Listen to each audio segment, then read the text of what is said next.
So I recently learned that not everybody knows how to use one of these things. So this is an EpiPen. An EpiPen is a brand of auto-injector used to deliver an emergency medication called epinephrine.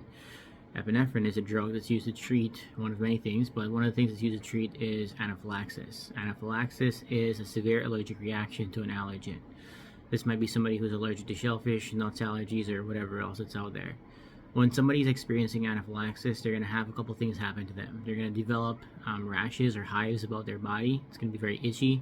They're going to have angioedema. Their face is going to swell. Their airway is going to swell. They're going to have a very difficult time breathing. They might even start wheezing or coughing. When somebody has these symptoms, they're having a severe allergic reaction. Now, this is not to be confused with a general allergic reaction, where somebody might just have an itchy palm, itchy hand, or hives about their body, but not having the other things. If somebody is having a life-threatening emergency as a result of an allergen or an allergic reaction, you have to deliver an epinephrine using the auto-injector.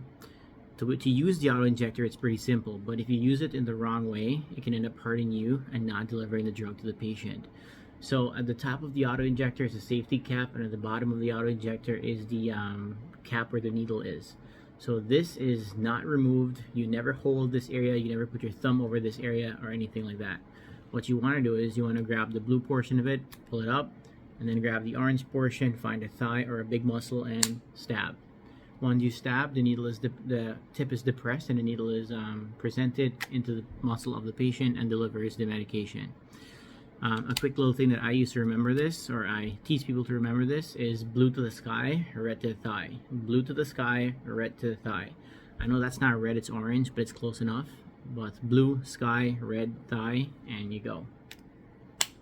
Alright. Remember, this is given in significantly large muscles, so like the glutes or the butt area, the thigh, the upper thigh area, anywhere in the leg where you have significant muscle. You can even give it right here in the shoulder, all depending on how much muscle the patient has. Just remember, blue to the sky, red to the thigh, and stab.